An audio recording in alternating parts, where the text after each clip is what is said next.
Hi, Bree. How are you? Hi, I'm good. How are you? Very well. It's super nice to see you. When I say the better half, that sounds not quite fair to Ken because he seems pretty cool. You're the other half. You're Ken's other half. Yeah, I'm the balance to his exuberance and intenseness, I guess. I'm the chill, whatever, you know. Yeah, Everybody needs that opposite. the helpmate that was made perfectly for him. So Yeah. Ken Copeland just did a really not that Ken Copeland, the other No, Ken Copeland.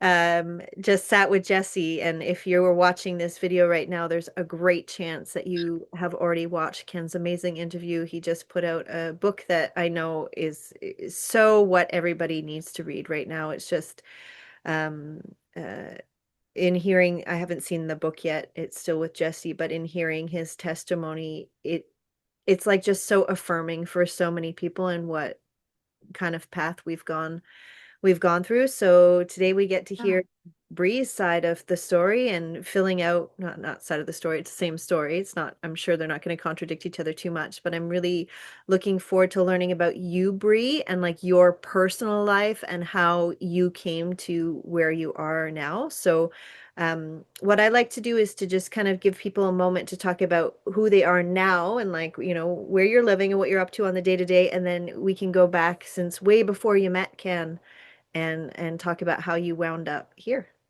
Okay. Well, today now we are homesteading in Florida.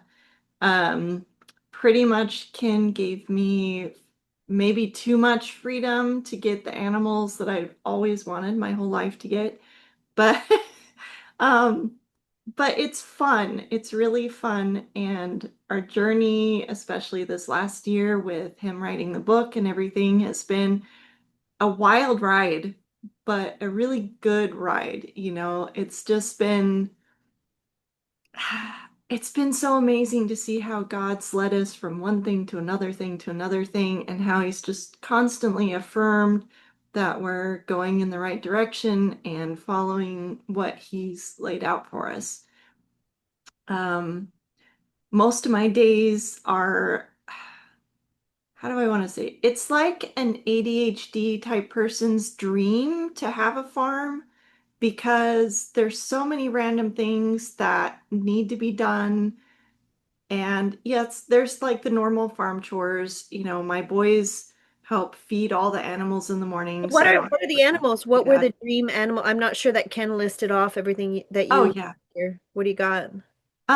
Chickens, turkeys, we have guinea fowl, we have goats, which are two of them are pregnant, so we'll have some baby goats here soon, which we did the baby goats last year, and oh my goodness, like seriously the most fun. Baby goats are just the most fun. They're adorable. Um, it's can get really addicting really fast to like, ooh, have babies and more babies. And then we have sheep that we share a flock with our neighbors. So, and they're due to have lambs. And then we have cows. So those are across the street. The only animal I don't have that I still wish I could is a horse.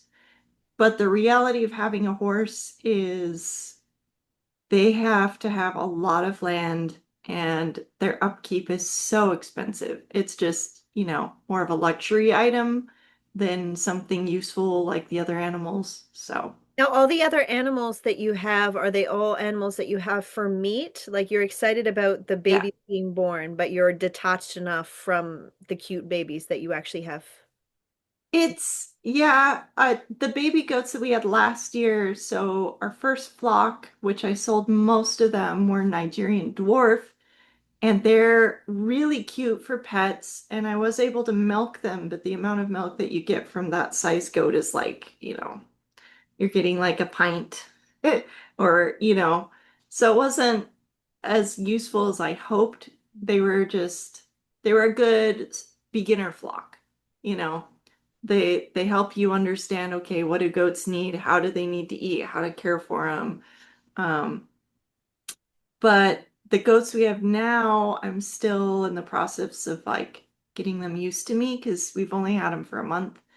Um, We are trying out a Savannah Kiko cross, an Alpine Nubian and, or sorry, Alpine Nigerian and a Nubian Kiko. So just kind of testing out the different breeds and see what we like as far as temperament and size and milk. Um, Well, so the goat, you're talking about stuff I know nothing about. This is fascinating. I guess I didn't even realize there were so many breeds, but I know for a fact women who are going to watch this are going to know. I've interviewed a few homesteaders in this community. It is very much a thing that people are being called to do. yeah. What amazes me is how many people who have come into the truth of the Torah immediately or have already started a homesteading journey because I really think that God is tugging on our hearts to return back to the way things should It be. is. It's the old path, right? For a reason. Yeah. Like there are many of us who, whatever our testimonies are, we go through this winding, meandering way, but we were always destined to be, we're like old path people in the habits that we had throughout our, those of us who, like I moved up to the country recently or up to the forest, like I could not do city life anymore. And that's not to say that you cannot be on this path and be in the city. That's ridiculous. But there is a return of like people are like milling their own flour and, Yeah. Yeah, I think it's awesome. But yeah, so I mean, I could go into ridiculous amounts of detail on the I think that's goats, good. And you've sheep, got and and you've got kids too, right? Do you have a couple of teenagers? yeah. Yeah, we have two boys. Cody officially is not a teenager anymore. He just turned 20, Mhm. um, which feels crazy to me that I have a kid that's 20 because I don't see myself as old enough to have a kid that old. But, that I think we are all internally forever like 21, right? But and then my youngest is 15 and he's taller than all of us. So I think he's like mind over matter, like intentionally making himself grow or something, because he's constantly like doing the thing to everybody. Sweet. Oh my goodness. That's I don't know I know what a 12-year-old boy is like. I don't quite know a 15-year-old boy. I know I have a 14-year-old girl and a 12-year-old boy, and it's just Okay, they are nice. growing before I well, my daughter is not probably going to get much taller now, but I'm waiting for my son to.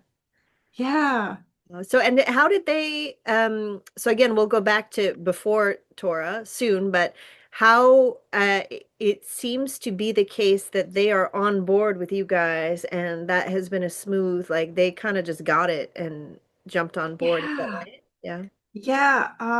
yeah. It's been such a huge blessing. Um, I really think that, you know, God had been pulling on all of our heartstrings for years. And each of us on our own path, both my boys struggled with some things with friends and school and just never really felt comfortable or like they were part of, the clique or whatever.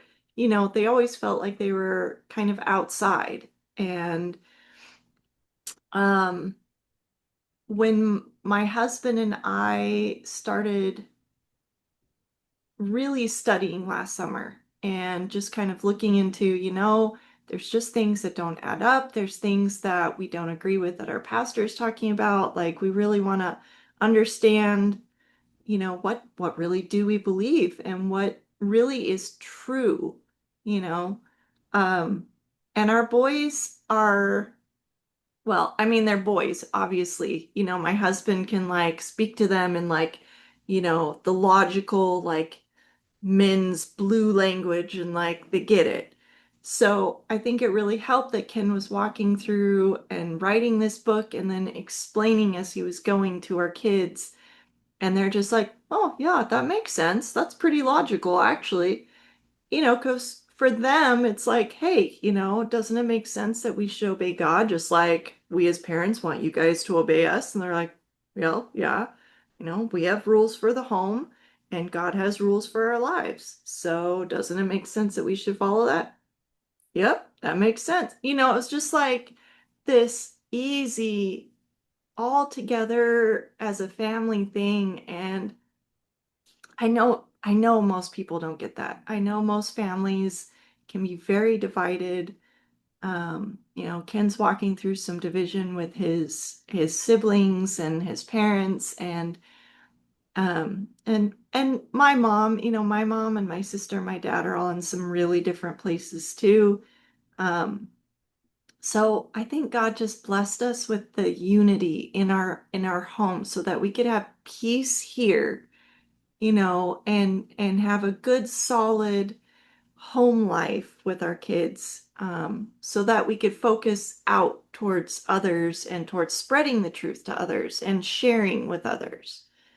I think it was a big Amen. gift. That's you Yeah. bet that's what it was, because now you have that freedom. When we both, I'm sure, know women, and that seems to usually be the case, who clue into this and then their husbands are not on board, and so Yeah. therefore the kids are not on board, and the Bible says we will be divided. That's, but the fact that in your own home that's not what happened is the biggest blessing, so that, as you said, you have a united front. And at the end of the day, whoever falls away from you, unfortunately it does happen, but you guys will always have each other in these matters. It is the biggest blessing. That's amazing.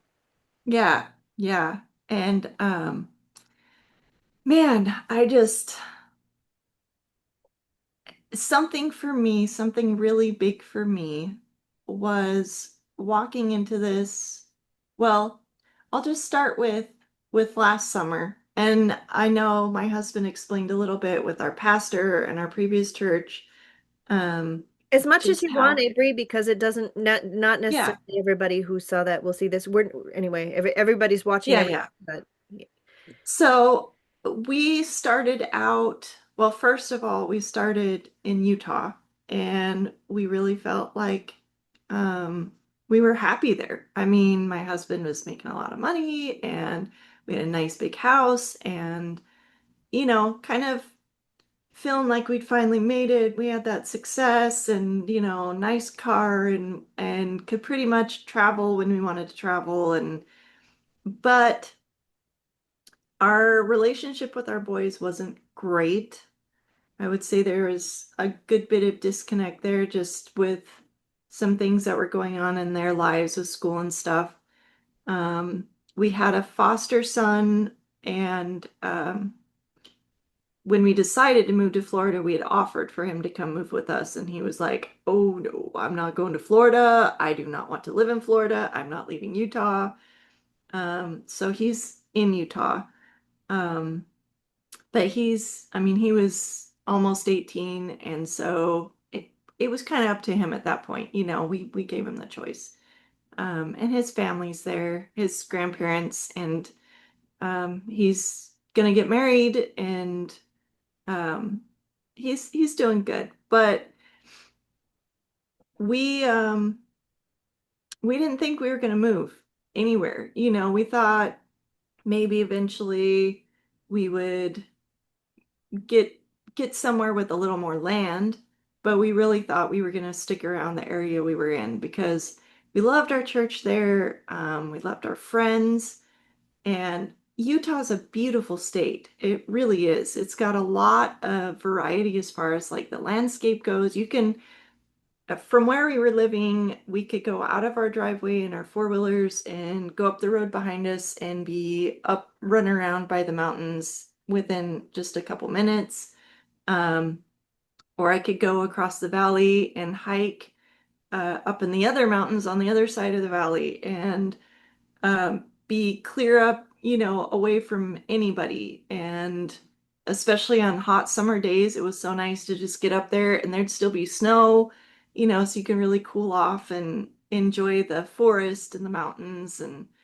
Um, and then we'd drive down to Moab and go camping in the desert and see all that red rock and um, or we could go up to Wyoming and see the big prairie, like wide open spaces. And um, I have a lot of friends and family up there. Um, so moving to Florida was not on my radar at all. It's like Not even close, right? I was born and raised out west. I'm a mountain girl and a western girl through and through. Um, and Ken had kind of teased me for a few years. We'd come down here and visit his parents and be like, hey, we should get like a vacation home here or something. I'm like, ew, no, Florida, like we can come visit it a week or two out of the year, but that's it. It's, you know, humid and there's alligators and mosquitoes the size of like birds. And yeah, I don't want to be here, you know? And so it really was, it was all God. Um, the Holy Spirit was working in my heart, and we had come down here in, there was the whole COVID craziness. And the year after that, 2021, we came down here to visit and we saw how much his parents were struggling with their health. Um, and Ken's like, okay, Bree, just hear me out. I kind of feel like we're supposed to move down here and help my parents. I feel like there's something else, but I'm not supposed to know what it is yet.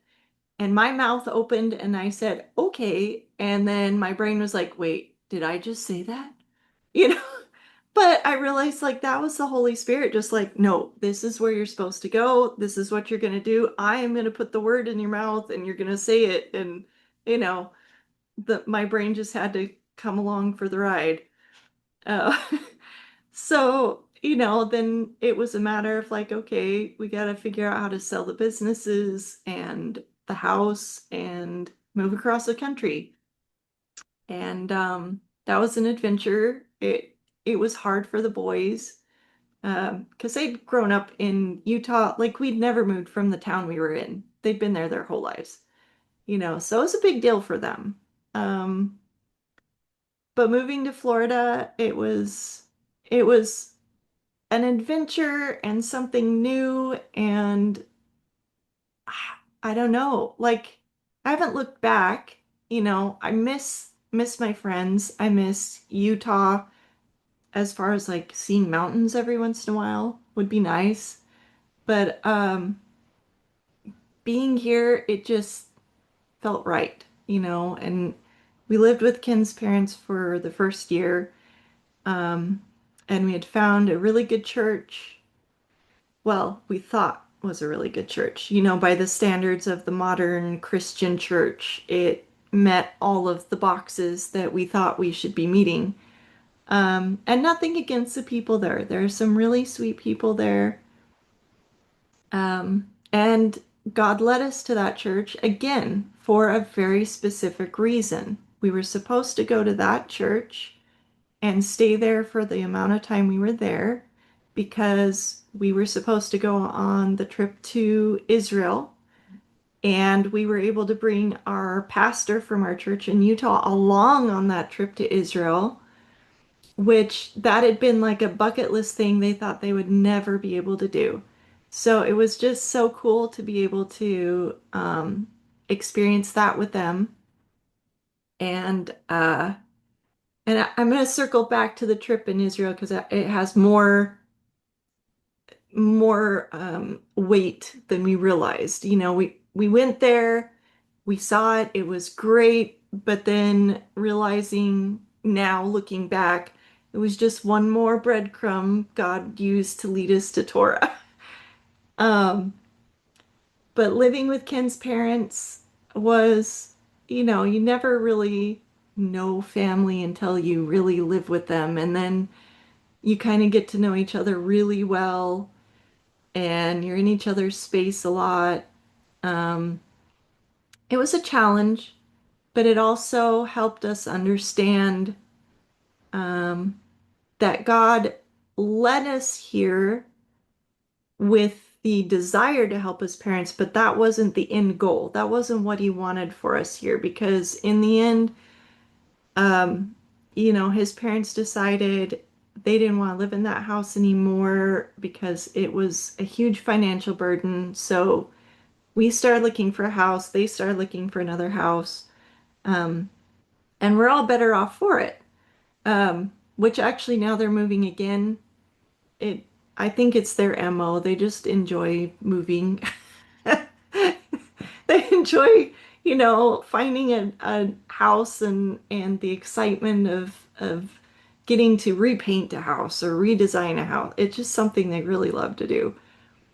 Um, but the journey of living with them and going to that church made us realize that we were supposed to have something different, something else. There was something missing.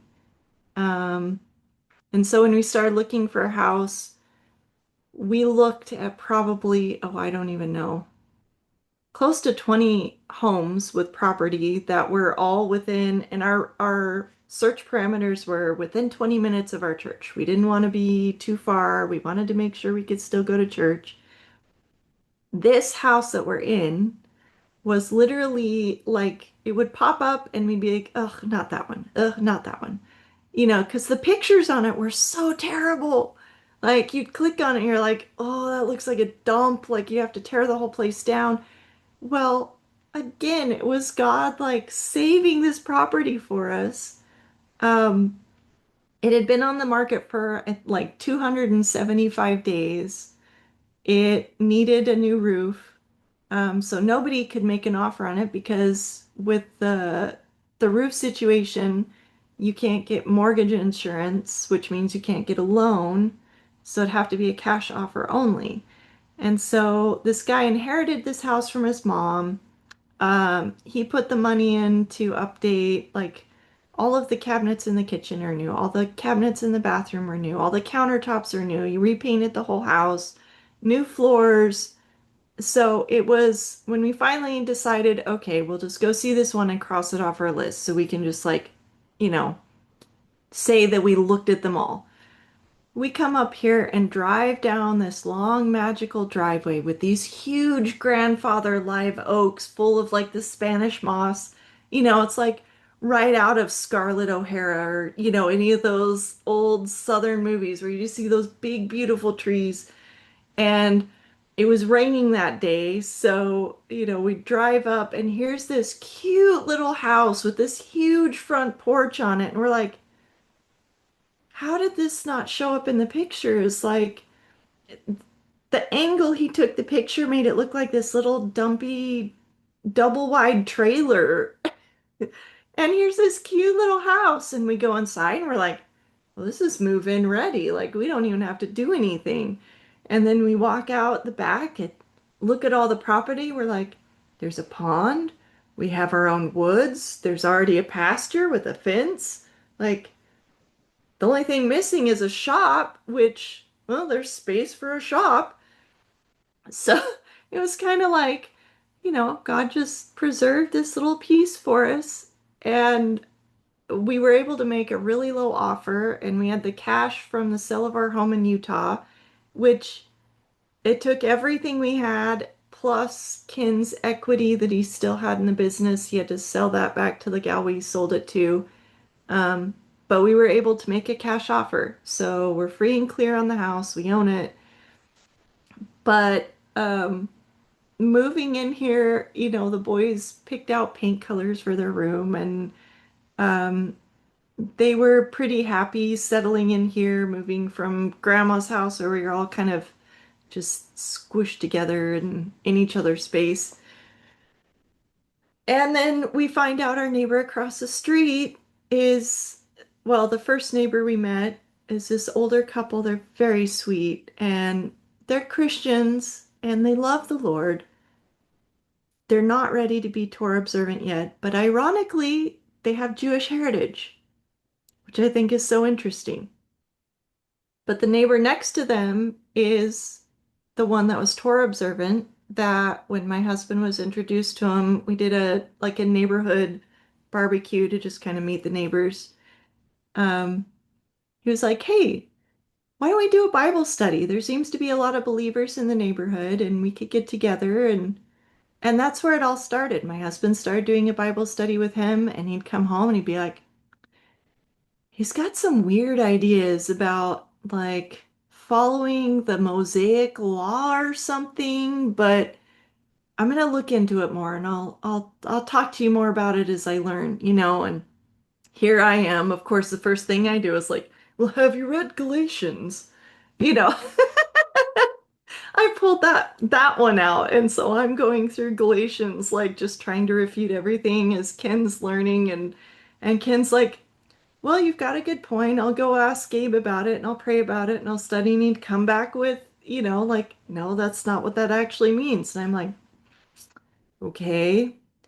And I had to come to this point where in my own walk with God, I really had to choose, like, why am I arguing about this, first of all? Why do I feel like I need to um, not believe that we need to follow the law? Like, where's my heart at? And the answer came really, it came down to when Ken was reading about the whole suzerain vassal covenant with Abraham. Um, and I'm terrible at reference verses, but you can look up and read where God comes down and asks Abraham to take the animals, to split them in half and to lay them. And when Ken learned the real history of what kind of covenant that is, because that's what we've lost, right? Here in America, well, the Western world, right? We don't have any of the context. We don't have any of the history. We don't have any understanding of the culture. And here we are in America talking about, oh, we've got to create culture in the business place and culture here. But we ourselves aren't willing to look into the culture of the time that Abraham lived in and how they actually functioned and the honor system and how key covenants were at that time and how serious they took them. So, learning about this suzerain vassal covenant and how when Abraham was supposed to walk through, God puts him in a deep sleep, and then the smoking pot and the flaming torch go through. Well, then you learn that Jesus, right, Yeshua is the light of the world. Well, how else would he was there at the beginning. He was there during creation. He was there during everything happening in the whole Old Testament that we just kind of disregard that he was a part of that, right? And here he is as a flaming torch, literally walking through and promising to pay in blood for this covenant if it's broken. And when I learned this, it just broke my heart. I was like, oh my goodness. I never in my whole life understood truly why Jesus came to die for us. You are also among the Torah community going to get flack for everything you just said, and Oh, that's yeah. fantastic. Yeah. I'm so glad to have heard you tell the story. And that was your moment that convinced, That was my moment. everybody has something. There are many people who will never be convinced by what you just said, but that was so beautiful. Oh, Thank you. thank you.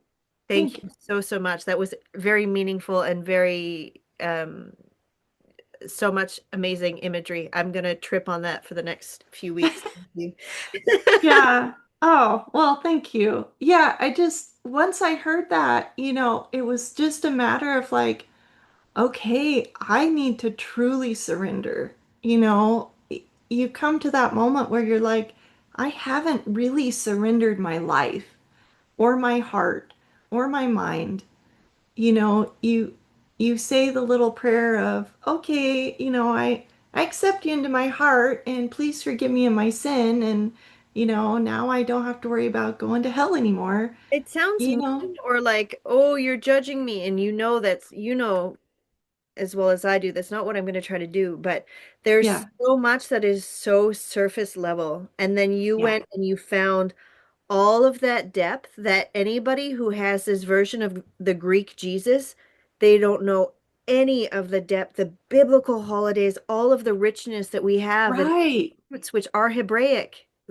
They're not Greek, you know, Right. miss Yeah. all of it when it's never introduced to you, and there's no reason for you to even feel like you need it because you said the sinner's prayer and you're good to go.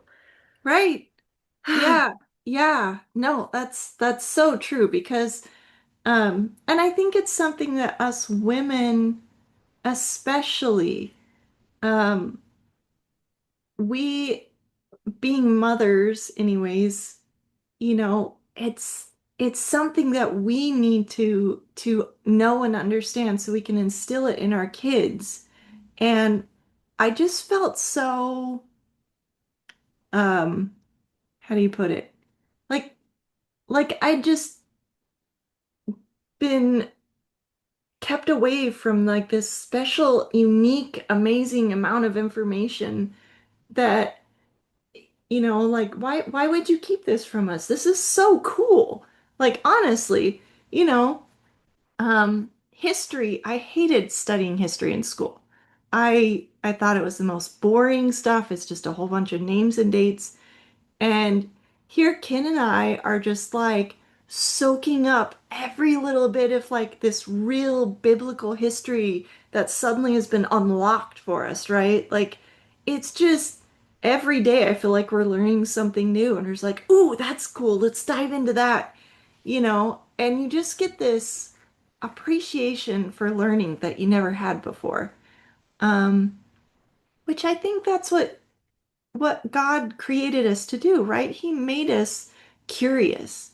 He gave us that desire to learn and to know and to understand the world he created. And ah, it just makes me sad that so many are missing out on just learning about God, about who he is, first of all. Another little breadcrumb along our trail was this book I came across. It's called God Has a Name. Mm. The author is John Mark Comer. I don't know if you've seen it or come across it. It is a great read. Uh, and Ken kind of dove in and did a little more like digging on the author now. But we read that probably 6, 7 years ago.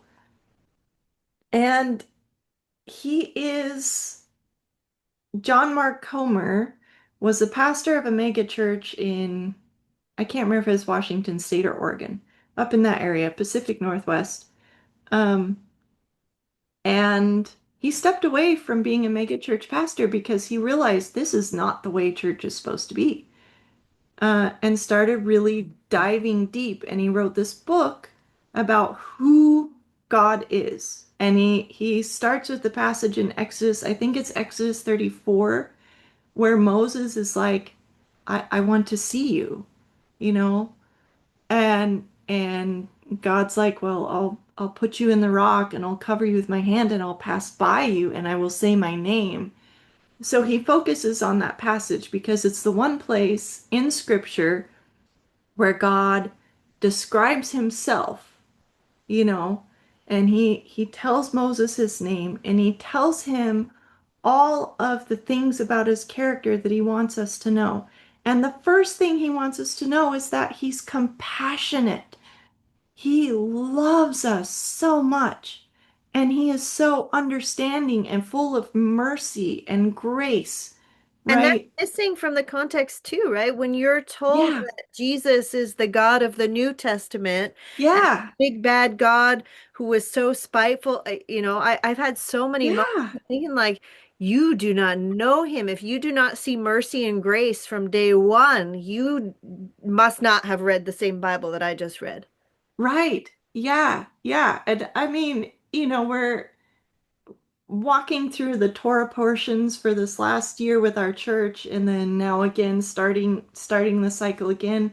It's so much more interesting to read through Genesis. I mean, those stories you just see time and again where God's like, okay, you guys are trying to like help me out here, but you're really messing things up. But I have a plan for you if you just be patient. You know, I think this last week's was Jacob and Esau, and Rebecca. went and asked God about like why what is going on with my womb with these babies, and he tells her it's two nations fighting, and the younger is going to be over the older one. And then here she is helping Jacob out, right? Later, like, here, just put on some goat skin and go ask your dad for his blessing real quick while Esau's out hunting. Like, we'll just help God along a little bit here, right? But we had some great discussion on that. Are you going now? So, a little back in the timeline, I Oh know that yeah. conversations because Ken's doing the Bible study. The math isn't mathing. He goes to the pastor, he tries to have some conversations, and Oh we all know yes. how those go. I was reflecting today, I was working, I was vacuuming, and I was thinking about Ken's story and your story. And I was thinking like, man, like I used to think that what happened to me at church was like some big, like, oh, this thing happened. I'm like, It's nothing special, Jenny. It happens to everyone. We all have our stories where you have too many questions Yeah, and nobody wants to hear from you anymore. So you guys right. stop going to that church, and now if I understand, you're going to a Messianic congregation, presumably on a Saturday now, and that's where you're talking about the Torah portions. Yes, You yes. find a So, community yeah. close by to where you are? It's about a 45-minute drive. Okay, but all of a But sudden it's okay because you moved within 20 minutes of yeah. the church that you loved, but now you'll go a little bit further for this. Well, and that's one of the things like so the church we were going to, it was really funny because the pastor there was worried about us moving even 20 minutes away because he thought he was going to lose us to a closer church. Um, which that's one of the things about the Christian church. Like, there's so many different churches, and the mindset is more like a branding and oh, we need to do what we can to keep you here at our church so that we're getting your tithes because we don't want you to go to another church because then they're going to get your tithes. It's not that they really care about you at all. It's that they just want to make sure, their attendance is high and they're getting the money in the tithe bucket, like where going to a messianic congregation, nobody's getting paid there. It's all 100% volunteer. The money that you tithe goes to widows, orphans, um, anybody in the church if they have a need, like their car's broken down and they don't have another vehicle, like the church will help them out until they can get back on their feet. Just that's what it's supposed to be. That's what the New Testament church, the tithes were never supposed to pay salaries for people to have a church as their job. You know, everybody's supposed to have a job. Even the Apostle Paul was a tent maker, right? Like he had a job, but his mission was to be an apostle, and he just was. I feel like tent making you can just do wherever you are, right? You just carry your work with you and sew when you're, I mean, who knows? Maybe the Apostle Paul was sitting there talking and sewing at the same time, right? But I like to imagine that anyways. But yeah, our journey was from that church, from the point where, I had my moment of realization and just like, okay, this is the truth. Now what? You know, at that point, the pastor of the church we were going to started preaching on Galatians, which I thought was really ironic. And then he proceeded to say that anybody who tells you to follow the law is demonic. He said that 3 times, and my heart just dropped. I mean, we had already kind of overstayed at that church at that point. We had already felt like we were supposed to leave at Easter of, I guess it was last year, Easter 2024. Your bunny hopping around on stage for the adults. Yeah, yeah, that was really weird. And as soon as they brought that Easter bunny out, we felt the spirit leave the building. It was, I mean, I had goosebumps up the back of my neck. the building just felt very cold and empty at that moment. And then it was like everybody's demeanor just kind of went, "Rrr." All of a sudden everybody was kind of grumpy and just irritable, or you know what I mean? Like it was just a change, complete change. Like God was like, okay, you want another deity in there? I'm out. See ya, you know? And we, at that time, we had committed to teaching a marriage class. So we stayed to do the marriage class. And then after that was over in June of last year, um, that's when we were like, okay, we really need to speak to the pastor. We have some questions. We want to get some answers. Maybe we can help him see a different perspective of like what's going on. Maybe he doesn't understand, or just thinks that everybody's supportive of what he's doing, but maybe he doesn't realize that there are some here that are like, hey, this is not okay.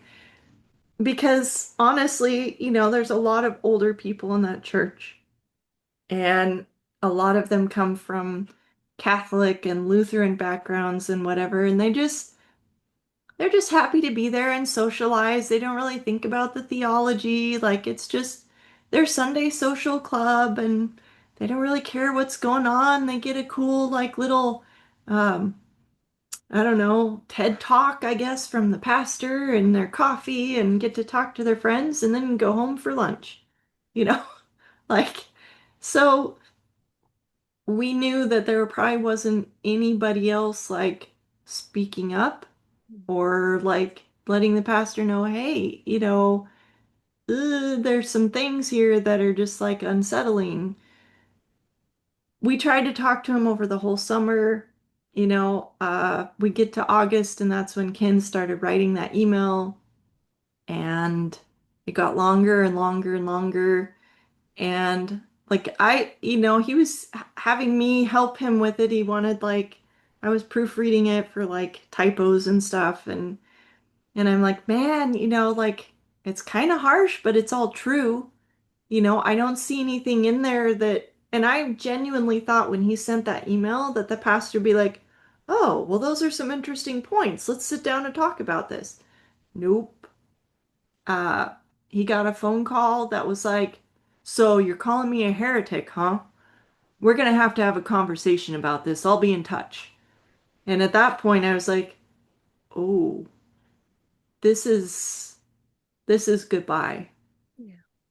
And at the same time, I had just started in the homeschool co-op there. I was the art teacher and then helping with the history class. And I mean, I had been there from like because this was a brand new homeschool co-op. It was me and four other moms that sat down and figured out, okay, what curriculum do we want to use? How do we want to structure the time? What days do we want to meet? Like, so I was part of the group, right? Um, the one mom that was kind of like taking the lead on everything, like she was printing stuff and making the phone calls and kind of, taking charge, I guess you could say, was, I thought, a good friend of mine. Um, and 2 weeks after we stopped going to that church, her and her husband asked us to come over to their house and talk to them, and just they genuinely wanted to know like, hey, like what made you decide to leave, because you guys are our friends and we care about you and we want to hear like. And I thought it went really well. um she was in and out doing stuff with the kids and a little distracted. um And the husband was like really studying. Ken was just walking him through the scripture, like, look, these are the verses like that really led me to this conclusion, and I'll walk you through all this. And he seemed to really enjoy the study and the time. And I went to homeschool co-op the next week and kind of had this weird, I don't know, sense of something. Something was off, Not that anybody said anything to me, but the following week after that, the night before, like I had already done my whole art lesson. I'd already prepared the example. I already had everything packed in the car, ready to go for the next morning. Like 9 o'clock at night, I get an email saying, "You're not welcome at the homeschool co-op. You are also not my friend. I can't be friends with you." Um, like it was devastating to the, Yeah. you know, and it just showed me not anything on this particular person, right? It would probably happen at any homeschool co-op anywhere ever, right? That's a modern Christian church. When you don't understand Torah, when you don't understand the truth, when you don't have that truth in you, you don't have the love of the Father in you. And if you don't have the love of the Father in you, how can you truly love others? And that's what was most heartbreaking to me is I understood the verse where Yeshua is talking about the love of many will grow cold, right? Because they've walked away from the truth. And so without that love, they can't truly be loving to others. And so here I am feeling heartbroken and realizing that as cool of a person as I thought this lady was, and as much fun as we had had together, her love for others isn't what the Father's love is. You know, she was missing this important element that many churches today you can see they just don't have the love for others. They they want the butts and seats, they want the tithe money, Tell they me want to put about on a the good irony, show. though, Bree. Like that, it is so ironic what you're saying Yeah, now, because then you and I are heartless or we're cold or whatever the thing I is. We know. don't love the way Yeah. that Jesus loves, because the only two commandments that matter are love and love, So Yeah. but then what you just said about missing the love of the Father, because so often you don't know the Father when you're in those systems. He is erased. We don't sing Yeah. and we don't praise him. We praise the Son. Right. So they don't Yeah. know the Father. And then it comes down to, Christians reject the Father and Jews reject the Son. So where are we? We're trying. It's both, guys. Right. I know. And it's like if you just understand that Jesus came not with his own doctrine, but the doctrine of his Father, like he I read something, I can't remember if it was this morning, talking about the Shaliach, like it's a messenger that has all of the authority of who sent him, right? They come in 100% authority and 100% can speak on behalf of their master, right? That's what Jesus was. He had 100% of God's authority, God's power, and he came with the message of the Father. And over again, he tried to tell people, like, even when his disciples said, "How should we pray?" He said, "You start by praying, 'Our Father who art in heaven.'" He didn't say, "Pray to me," right? He was so clear on that. And it just boggles my mind that we all miss this, right? It's like right there in front of our face. We're reading the verses, like even John 3:16. If you keep reading down from John 3:16 to the end of the chapter, it's right there where it talks about the commandments. And you're just like, how did we literally had a veil over our eyes, you know? And I think I think with me, with my life, um, it was just it was just going along with what you're taught, you don't even know how to look for something different when you're taught to look at your Bible a certain way. So did And you grow up, Bree? Did you grow up in the church? yeah, I grew up, I mean, my parents always had me in church, and I had a really good childhood, like a good, solid Christian childhood. Um, we moved a few times in Wyoming, but we always found a church.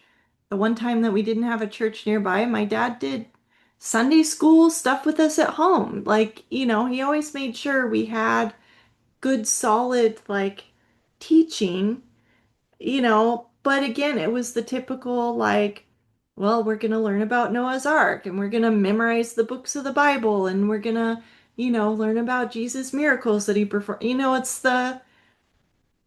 And it's not that there isn't any value to that, but what I see different in like our Messianic congregation that we found is when they're teaching the kids, they're they're not dumbing it down, right?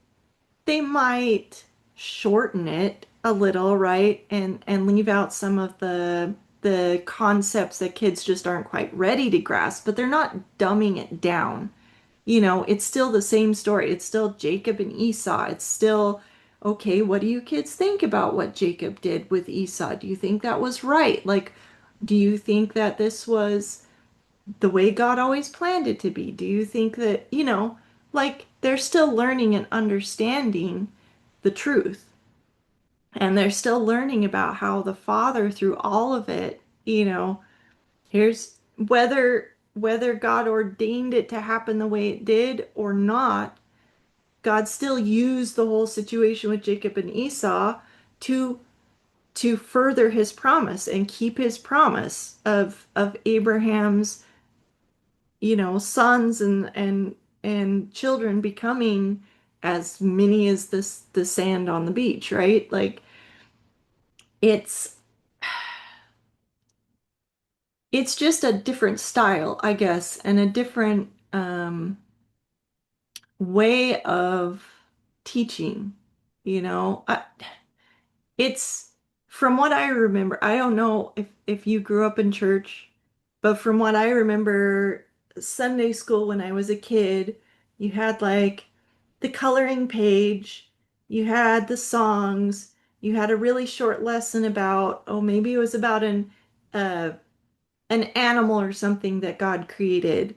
Or maybe it was just oh, look, Noah trusted God to keep him safe in the ark, you know, like these little moral lessons, but they're disconnected from everything else. There's no way of connecting the whole Bible together and helping you understand it's just one story. And that's what I see with the Messianic or Torah observant, any Torah observant. Like, you want to make sure you're teaching the kids that the Bible is one book. It's one whole story. And God is consistent through the entire thing. There's no there's no Old Testament, New Testament. The, it's just one book. That's when it is all fragmented, that's how we get to the understanding that thus making all foods clean. Like you Hmm. don't know the promises and how he says I don't change, then when they say something changed in the law or that the law was nailed to the cross, it's fine because you don't know the finality of the fact that he doesn't change. That Yeah, nothing is by accident, right? The surface level teachings from the time you're 5 years old until you're 32 and you're like, oh wow, no wonder I didn't see it because you've essentially been brainwashed. I was in right. church for I went to church for maybe 6 months before I was like, hey, wait a minute. So no, I didn't spend my childhood in church at all. I put a little foot in and then I got Yeah. out. Yeah. That was Well, the timing. That was just how that was my path and that's awesome. and I didn't have Yeah. to I unlearned the lies of the new age and the world of yoga and all that kind of stuff, but I wasn't indoctrinated in the church system by any means. I didn't have to unlearn, but I don't know that it makes a difference when he takes the veil off of our eyes. We can see, and it doesn't matter if you've been in the church for, however long, you can't see it. Right. He allows you to see, I think. Do you have any idea of why? Okay, as I'm saying why, I just got an answer come to me. But do you have an idea of why some people are able to see this and why some will never see it? Without, not condemning other people, but like There are so many people waking up right now, and there are so many Yeah, people going back to sleep right now. And there are people in right. my life who I'm like, dude, you're too smart to be falling for this anymore. And I like the amount of people I wanted to send Ken's interviewed to, and I just could not press send because I'm like, it will be received badly. They will not hear a word that Yeah, he says, and I know they won't hear him. So I'm like, yeah, why, dude? Why can't you see it? You see so much else. yeah. See this. I, you know, just looking at people in my life, right? People in my family, there's some that have chosen to purposely walk away from God completely just because of things that have happened in their life. They blame him or, which again, right? If you don't know the Father, you're going to blame him for things that are not things that he did to you. It's your choices or spiritual attack. Who knows? I see people that are very comfortable. Um, they've been in the church so long and they've believed the lie for so long You guys were that, comfortable. Look how comfortable you were in Utah. That was great. You yeah, were as comfortable as it got, but then right. you shook it up. Yes, but Ken and and that's, I guess I could share more about our pre-moving journey, because Ken and I have always been different. I don't know how else to put it. We've been.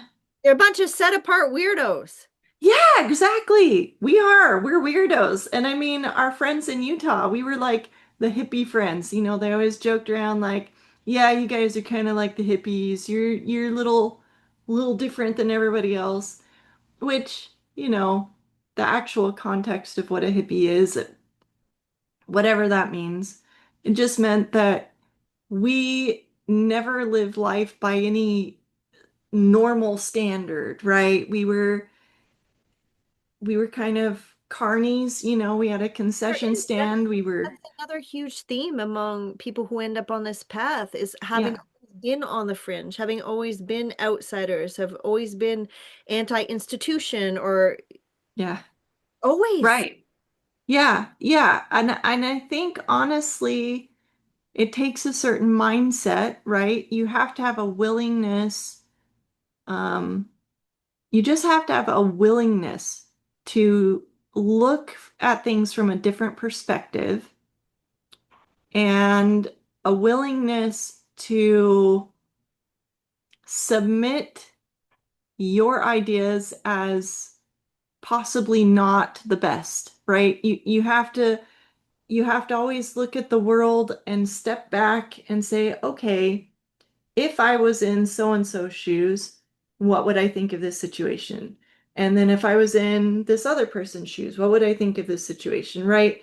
Like the people that Ken and I have come into contact with through our whole marriage have been people from so many different walks of life that I think they really shape the way that we look at things. And I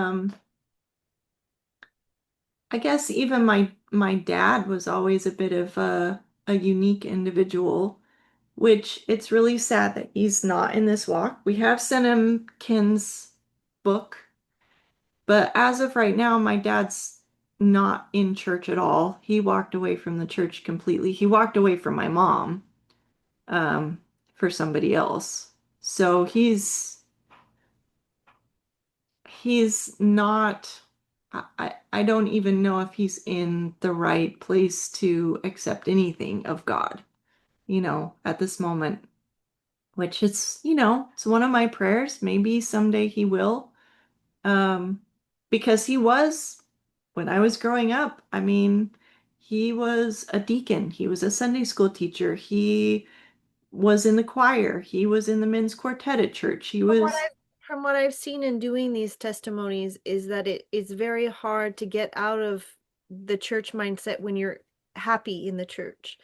When you have yeah, friends and you're doing the potluck stuff and things are going well, it's very easy to settle and be comfortable. So for somebody who's already not like in a lot of these testimonies, people look at 2020 and churches shutting down, and then everybody says, and Mhm. then I started reading the Bible for myself. It's always a moment when they're no longer being spoken to about the Bible and they're reading for Yeah. themselves. So maybe we can all collectively pray that he'll have the courage to open up just the most tantalizing chapter in that. I can't wait. I'm going to see Jesse in a couple of days, and I am going to make sure to speed read that book. I can see it sitting back there behind you, and Yeah, yeah, yeah, what a beautiful, beautiful project that I think has brought you guys already so much, and it's so exciting. And yeah, right, it's your family, it's your husband, you're one flesh. It's half that yeah. is you.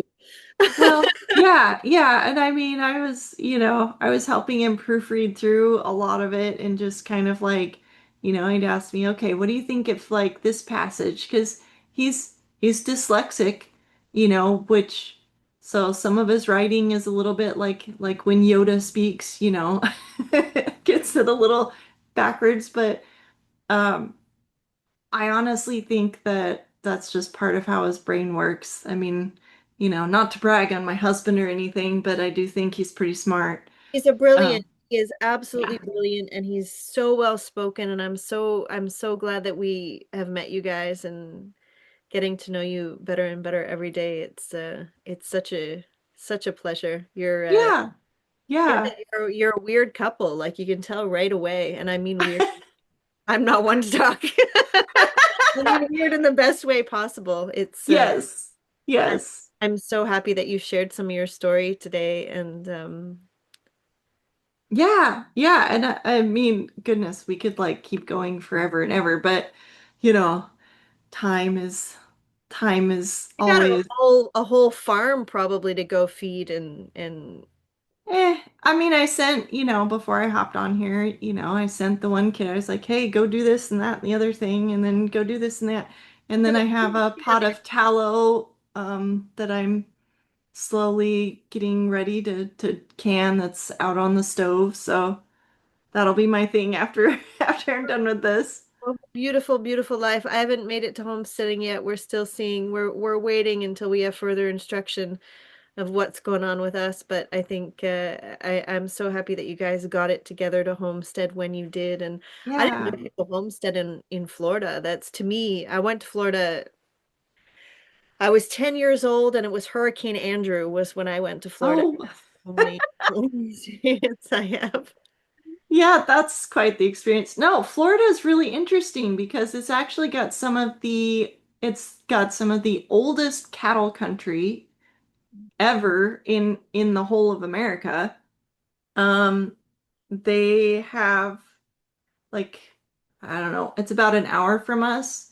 There's a place called the World Equestrian Center, and it's like a big deal. There are some serious horse people in this state with some serious horses. I got to meet a gal that helped in one of the stables, and she's like, "Yeah, there's retired movie horses there, and it's yeah." So, and the part of Florida that we're in is considered like old Florida. Um, and it's so many people with farms out here, like everywhere. They just So live shocked. out in the woods and carve out. Because we know we're, for whatever reason, we tend to meet people in like various pockets of the states. For a while, everyone we were meeting was from Texas and then Florida. And so we're up. There's so much snow here right now. And trying to decide what we're gonna do in March when there's a school break. And I said to the kids and to Jesse, I'm like, why don't we go to Florida? And Jesse, his nose kind of crinkled up. He was like, Florida? Like, what do you want to do in Florida? Because we have, like you did before moving down there, this image of, swampy Florida or whatever. So that's very, very Yeah. promising to know that there are horses, not just alligators. Right. Yeah. I mean, we do have our little, mascot alligator that's decided to live in our pond, but You have an um alligator living in your backyard? yeah, but he's just a little guy. He's like a year old, but that's usually what happens when they're about a year old. And if the mother alligator has another batch of babies, she kicks the year-old ones out. Mhm. And so they have to move on and find another pond. And So, but so he's he's gonna hanging get out in ours. bigger and bigger and live in your backyard? we'll encourage him to move on if he gets too big. Ken and I have looked up some ways of like, um, well, the one way is that male urine, where their slide spots are, where they come out on the bank, if you or Ken pees in that spot, the smell of it will tell them there's another predator that lives in the area, and they'll decide somewhere else is safer to be.